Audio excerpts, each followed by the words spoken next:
morning, happy Sunday. How are you all? You all doing our hard work. I know it. आज हम start करते हैं CSIR net previous year questions of main group element chemistry. देखो, it is very important कि आप एक एक question को ध्यान से समझें, कॉन्सेप्ट को समझें, कॉन्सेप्ट को अपने दिमाग में रिजाइड करने की कोशिश करें, ठीक है, क्योंकि हमेशा क्वेश्चन सेम नहीं आता, कॉन्सेप्ट आ सकता है, ठीक है। तो मूव ऑन करते हैं, फर्स्ट क्वेश्चन स्टार्ट करते हैं। देखो, नेट जून 2011 का ये क्वेश्चन है, बहुत ही अच्छा क्वेश्चन है। Alkali metal super oxides are obtained by the reaction of.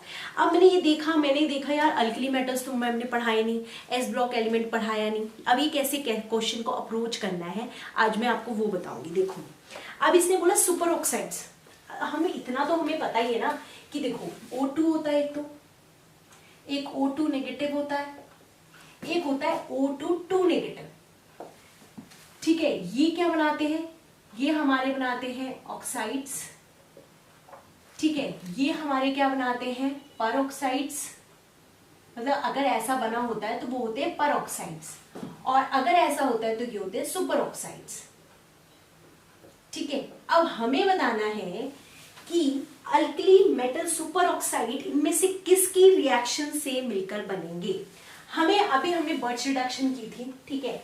वहां पे हमें पता है कि जो अल्कली मेटल्स होते हैं या मेटल्स होते हैं वो क्या करते हैं, मान लो Na है तो Na क्या करता है, Na प्लस एक इलेक्ट्रॉन को दे देता है, ठीक है। अब मैं एक फर्स्ट ऑप्शन से ही मांगू कि ऑक्सीजन विद अल्कली मेटल, एक ऑक्सीजन था, ठीक है, इसने एक इलेक्ट्रॉन दिया, इसने क्या बना दिया O2 नेगेटिव, इसने एक इलेक्ट्रॉन बना दिया, इसने बनाया O2 2 नेगेटिव, हमें पर ऑक्साइड मिल गया ना। तो इसका ऑप्शन है ए, मतलब reaction of oxygen with alkali metal in liquid ammonia, क्योंकि मेटल इन लिक्विड अमोनिया अभी हमने बर्च रिडक्शन किया है, हमें एक इलेक्ट्रॉन डोनर का काम करता है, इलेक्ट्रॉन देता है, इलेक्ट्रॉन ऑक्सीजन लेगा और हमें जो है सुपर ऑक्साइड्स मिल जाएंगे, किसके, अल्कली मेटल के, ठीक है। नेक्स्ट करो, देखो लॉजिक लगाएंगे, बस सिंपल सी बात है। Second question, H2O2 reduces. देखो रिड्यूसेस का मतलब रिडक्शन, ये पहला क्वेश्चन, ये सेकंड क्वेश्चन। रिड्यूसेस का मतलब रिडक्शन, ठीक है। रिडक्शन का मतलब आपने जो है गेन किया इलेक्ट्रॉन को। अगर H2O2 रिड्यूस हो रहा है, ठीक है, आप वो जो है एक अच्छा रिड्यूसिंग एजेंट होगा। रिड्यूसेस का मतलब रिड्यूसिंग एजेंट, ठीक है, जो दूसरे को रिड्यूस करे और खुद क्या हो जाए, ऑक्सीडाइज, क्योंकि H2O2 रिड्यूसेस, दूसरे को वो क्या कर रहा है, रिड्यूस कर रहा है, दूसरे का वो रिडक्शन कर रहा है। जो अगर वो दूसरे का रिडक्शन कर रहा है तो H2O2 किसकी तरह एक्ट कर रहा है, रिड्यूसिंग एजेंट की तरह। H2O2 रिड्यूसेस का मतलब वो रिडक्शन कर रहा है तो मतलब वो एक अच्छा रिड्यूसिंग एजेंट है। अगर ये रिड्यूस कर रहा है तो दूसरा क्या हो रहा है, ऑक्सीडाइज हो रहा है, ऑक्सीडेशन हो रही है, मतलब वो एक अच्छा ऑक्सीडाइजिंग एजेंट होगा, दूसरा हमारा अच्छा ऑक्सीडाइजिंग एजेंट होगा। तो सिंपल सा बात है, इन चारों में हमें ये देखना है कौन सबसे अच्छे ऑक्सीडाइजिंग एजेंट हैं इन चारों में से। तो हमें पता है कि पॉजिटिव IO4 नेगेटिव होता है और ये बहुत अच्छा ऑक्सीडाइजिंग एजेंट होता है। इसी तरह का सीरियम 4+, ठीक है, ये SO4 2 नेगेटिव, ये भी हमारा बहुत अच्छा ऑक्सीडाइजिंग एजेंट होता है। तो ऑप्शन आ जाएगा हमारा B and C, that is option number B। अब देखो, मैच द फॉलोइंग इनऑर्गेनिक में जरूर आता है, चाहे केमिकल बॉन्डिंग में आता है, चाहे मेन ग्रुप केमिस्ट्री में आता है, इवन हमारे क्या कहते हैं अमीनो एसिड्स हैं, बायोमोलिक्यूल्स हैं, उनमें आते ही आता है। तो हमें वो छोड़ना नहीं, अगर एक भी हमें पता ना तो ट्राई जरूर करना है उस क्वेश्चन को। अब हमने ये बोले क्वेश्चन देखा, इसमें जैसे मुझे पता था कि कैल्शियम देखो हमारे टीथ में होता है, टीथ में रिक्वायरमेंट है कैल्शियम की, तो कैल्शियम हाइड्रोजन फॉस्फेट किस में प्रेजेंट होता है, टूथपेस्ट में। तो डी का हो गया 3, अब डी का 3 AOB में है, COD में तो है नहीं, तो COD तो मेरा यही कट गया। अब मुझे ये पता था कि जो ट्राई सोडियम फॉस्फेट, आपको पता होगा कि मैग्नीशियम और कैल्शियम जो हमारी जो हार्डनेस होती है वाटर के अंदर, उसको रिमूव करने के लिए सोडियम बहुत अच्छे से यूज होता है। तो tri sodium phosphate is use as water softener, मतलब ए का हो गया 2, तो ए और बी वहां पे इनमें आप डिफ्रेंशिएट कर लिया, तो answer will be A.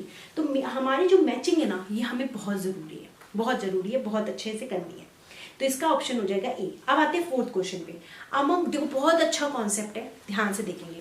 Among the following the number of anhydrides of acid are. देखो एनहाइड्राइड ऑफ एसिड का मतलब क्या है कि हमें इन सबको देखना है, ठीक है, जो हमारे सामने ऑप्शन दे रखे हैं, हमें ये बताना है कि इनसे हमें कौन से, मतलब कौन से एसिड से हमें ये वाले प्रोडक्ट मिलने वाले हैं, जो ये लिखे हुए ना CO, NO, N2O, B23 और N2O5, SO3, P4O10, हमें कौन से एसिड में से वाटर जब रिमूव करेंगे, एनहाइड्राइड, जब हम कौन से एसिड से, ये बात को लिख लो, जब हम एसिड से वाटर को रिमूव करेंगे तो जो भी हमें मिल गया वो कहलाता है एनहाइड्राइड ऑफ एसिड्स, एनहाइड्राइड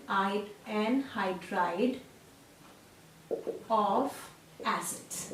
अब जैसे फॉर एग्जाम्पल HNO3 ड्रॉ करते हैं, ठीक है, HNO3, ठीक है, N डबल बॉन्ड O, यहाँ पे OH। मैंने ये बहुत अच्छे से सब स्ट्रक्चर्स बताए थे और ये इवन ये वाली रिएक्शन भी मैंने करके दिखाई थी, आपके नोट्स में है ये, ठीक है। ये वाटर को रिमूव करता है, we get N double bond O, यहाँ पे O, यहाँ पे O, यहाँ पे N, और ये करके दिखाई है मैंने वहां पे, ठीक है। तो ये बन गया मेरा N2O5।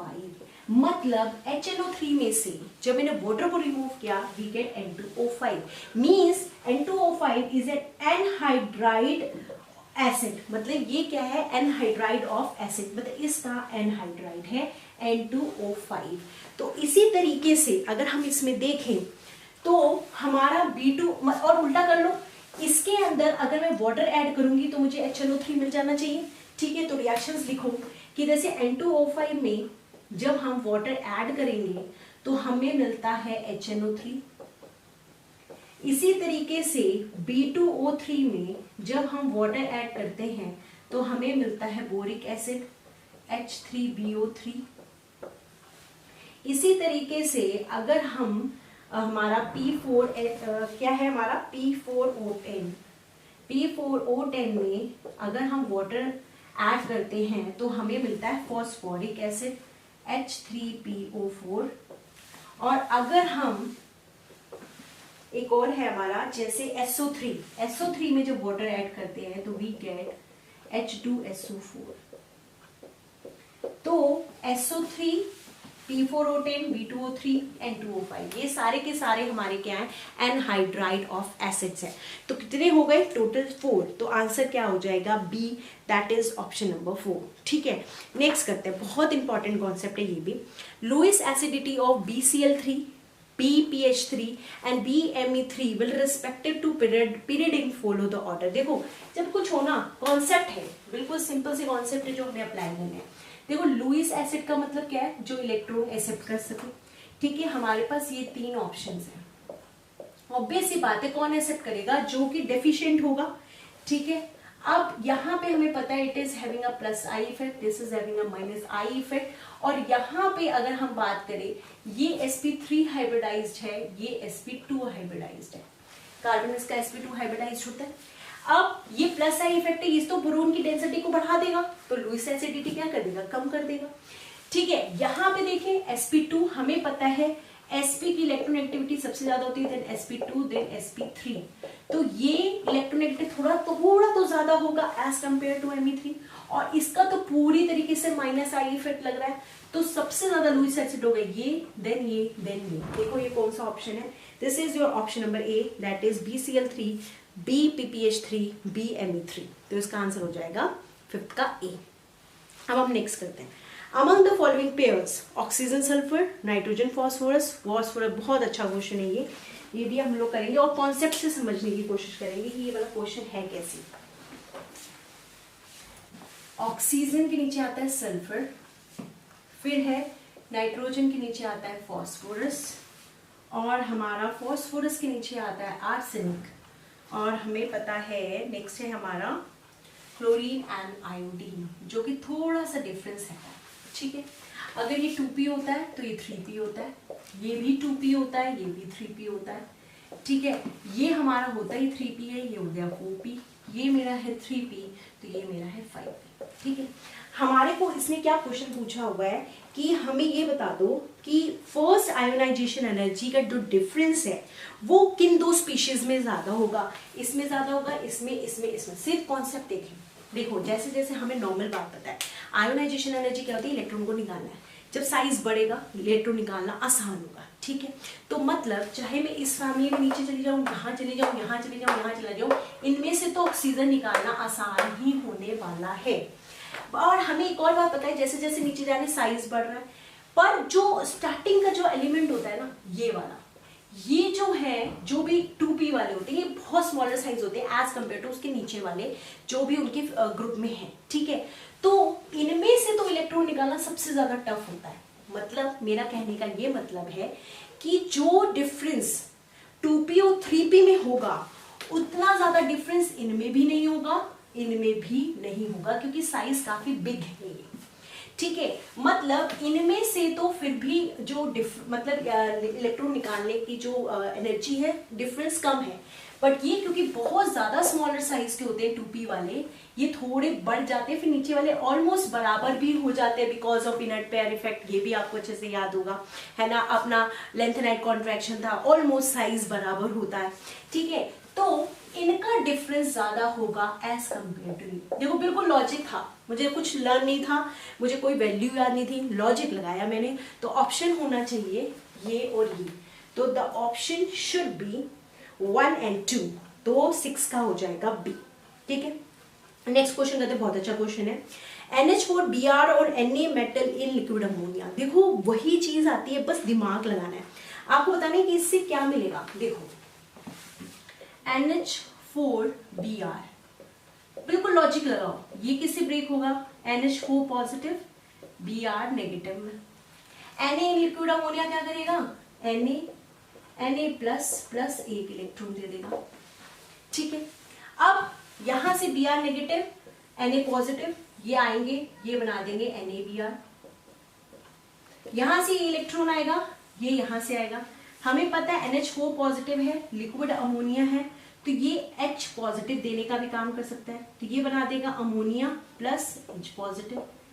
ये एक इलेक्ट्रॉन लेगा, ये बना देगा हाइड्रोजन, हाफ ऑफ हाइड्रोजन, और ये अमोनिया तो सॉल्वेंट है ही है हमारे पास, तो आंसर क्या आ जाएगा, NaBr प्लस हाइड्रोजन। कितना आसान था, बिल्कुल लॉजिकली करोगे आसान है। तो इसका आंसर आ जाएगा बी, दैट इज NaBr और हाइड्रोजन। बहुत अच्छा है। जो नेक्स्ट क्वेश्चन है सल्फर कंपाउंड्स में मैंने करवाया है ये आपको। The material that exhibits the highest electrical conductivity among the following sulphur nitrogen compound is. Electrical conductivity कौन शो करेगा, जिसके पास फ्री इलेक्ट्रॉन्स होंगे, जिनके वो कॉन्जुगेशंस होंगी, वो ऑब्वियसली पता है इलेक्ट्रिकल कंडक्टिविटी का काम करेगा। हमें पता है जो SN होता है, SNX, ये पॉलीमेरिक फॉर्म में होता है। कैसा होता है, देखो ऐसे ऐसे ऐसे ऐसे ऐसे ऐसे ऐसे, simple SN double bond SN double bond, यहाँ पे SN double bond SN, so on, ठीक है। इसको मैं कैसे शो कर सकती हूँ,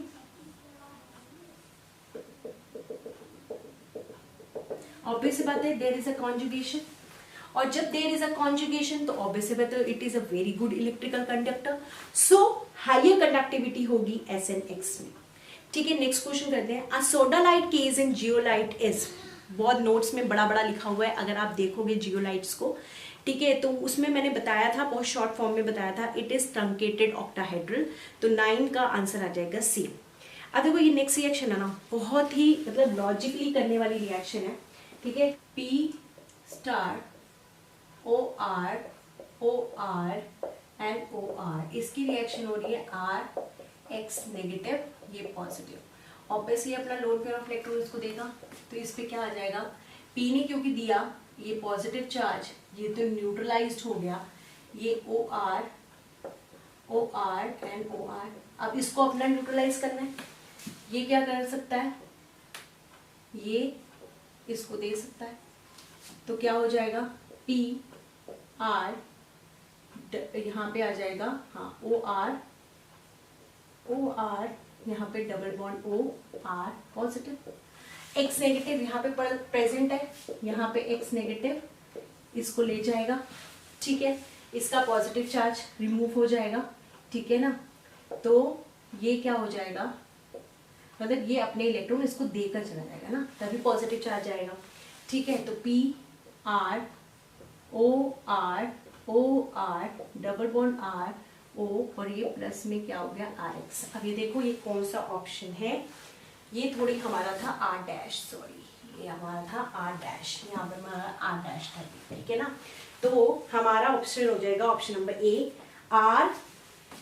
R dash P double bond O OR2 और R प्लस X RX, ठीक है। तो इसका ऑप्शन हो जाएगा 10 का E। देखो कितने नए कॉन्सेप्ट सीखने को मिल रहे हैं ना, ठीक है। तो इसी तरीके से करेंगे, सारे कॉन्सेप्ट को समझेंगे, जितना रिवाइज किया वो करेंगे, हमारा आराम से हो जाएगा। क्वेश्चन करते हैं, the STYS code for B4H10S। देखो हम कैसे करते हैं, इन शॉर्ट कैसे करेंगे, सबसे पहले देखो STYX, ये और ये कैसे निकलते थे, 10 में से 4 माइनस कर दो, that will be 10 minus 4 is equal to 6। ये आया इवन नंबर, अगर इवन नंबर आएगा तो हमें इसे इवनली डिवाइड करना है, तो या तो 4 प्लस 2 कर सकते हैं या 2 प्लस 4 कर सकते हैं, ठीक है। अगर 4 प्लस 2 करेंगे तो ये हो जाएगा, ये हो जाएगा, बस इतना सा करना था, आगे करने की जरूरत ही नहीं है।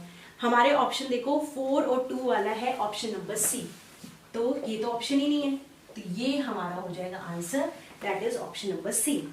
Bears process involves the synthesis, मतलब जो बेयर प्रोसेस होता है ना, इसमें क्या होता है, इसमें होती है सिंथेसिस ऑफ बोरिक्स। बेयर्स प्रोसेस में क्या होता है, सिंथेसिस ऑफ बोरिक्स फ्रॉम NH4Br, ठीक है। तो NH4Br से हम बोरिक्स बनाते हैं, सिंथेसिस ऑफ NaBH4 फ्रॉम बोरिक्स, मतलब बोरिक्स से हम लोग NH4Br बनाते हैं, इसे बोलते हैं बेयर्स प्रोसेस, ठीक है। तो इसका ऑप्शन हो जाएगा बी।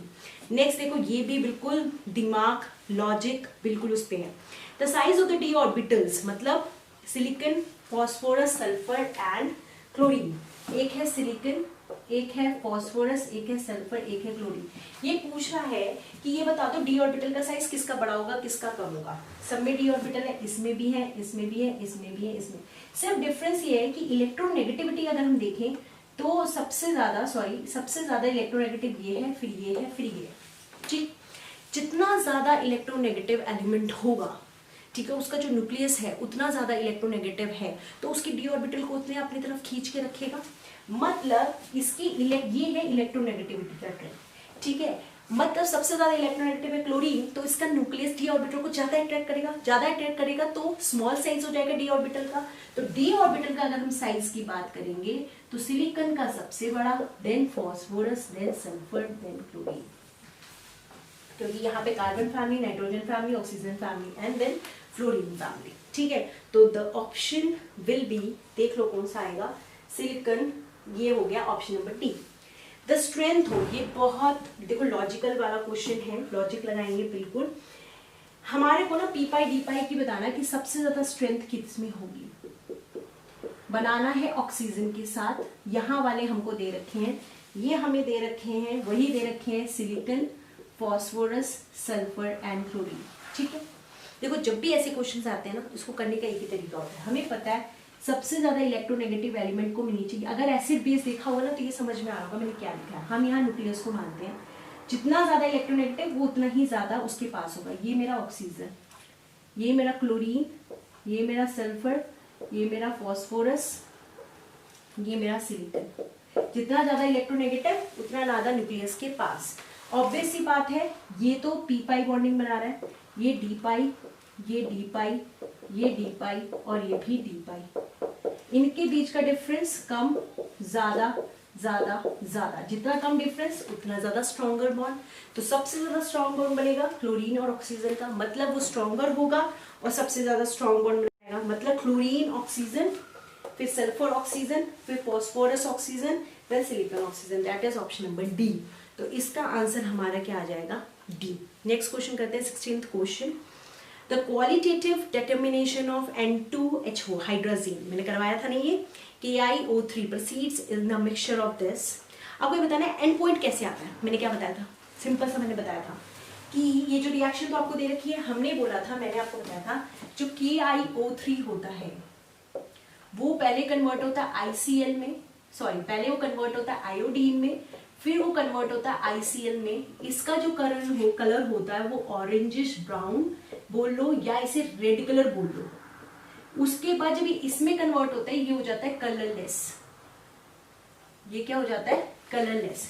ये वो नोट्स में लिखा हुआ है, एक एक शब्द आपके नोट्स में लिखा हुआ है। तो मतलब displacement of red colour due to iodine in CCl4 layer, that is your option number D. तो ये हो जाएगा हमारा ऑप्शन नंबर डी। ठीक है, अब नेक्स्ट क्वेश्चन करते हैं।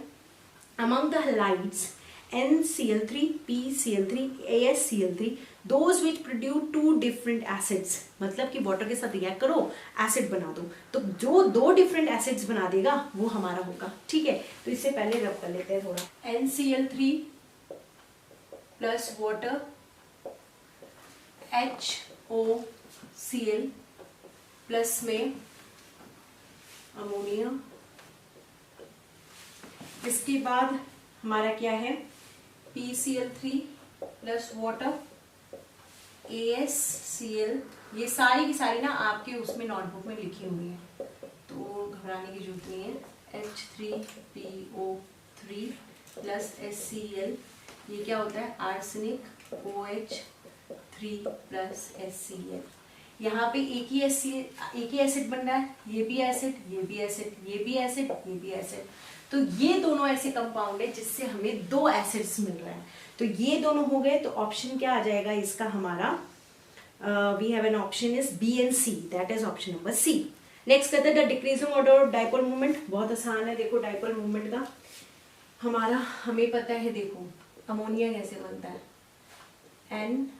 NHHH, ये मेरा लोन पेयर ऑफ इलेक्ट्रॉन, इसका जाता है हमारा डाइपोल मूवमेंट यहाँ पे, ठीक है ना, और यहाँ पे इलेक्ट्रोनेगेटिव की तरफ जाएगा। ठीक है, NF3 में देखो कैसे जाएगा, लोन पेयर वाला तो ऐसे ही जाएगा। यहाँ पे फ्लोरीन ज्यादा इलेक्ट्रोनेगेटिव है, थोड़ा कट जाएगा। और वाटर हमें पता है उसका तो ऊपरी की तरफ होता है डाइपोल मूवमेंट। ठीक, यहाँ पे देखो अब ध्यान से, ये मैंने ना बहुत अच्छे से डाइपोल मूवमेंट में कराया केमिकल बॉन्डिंग में। देखो अमोनिया में पूरी तरह से ऊपर रिजल्टेंट जा रहा है, ठीक है, कुछ भी नहीं कट रहा। इसमें थोड़ा सा कट रहा है, तो ऑब्वियस ये तो हमारी सबसे पीछे कर देना है NF3। बस ऑप्शन देख लो, NF3 सबसे पीछे किसमें है? That is option number C। तो C हमारा हो जाएगा आंसर। ये भी ऊपर की तरफ जा रहा है, ये भी ऊपर तरफ जा रहा है, बट इन दोनों में हमें पता है ये ज्यादा इलेक्ट्रोनेगेटिव होगा। जो ज्यादा इलेक्ट्रोनेगेटिव होगा, मोर पोलर होगा, तो डाइपोल मूवमेंट भी उसका उतना ही ज्यादा होगा। तो वाटर सबसे ज्यादा, फिर अमोनिया, फिर NF3। The correct structure of P4S3 बहुत अच्छे से करवाया है मैंने ये, तो इसका ऑप्शन हो जाएगा option number A। So guys this is for this class. अब इसके बाद हम लोग अपनी नेक्स्ट वीडियो में मिलेंगे, जिसमें हम ऑलमोस्ट क्वेश्चन को कंप्लीट करने की कोशिश करेंगे। ठीक है, होप आपको सब चीज़ समझ में आ रही होंगी। आराम से करो, एक एक क्वेश्चन को, एक एक कॉन्सेप्ट को दोबारा देखना, दोबारा समझना, ठीक है, समझ में आ जाएगा। और अच्छे से प्रिपेयर करके जाओ गेट के लिए। This is for this class. Thank you so much.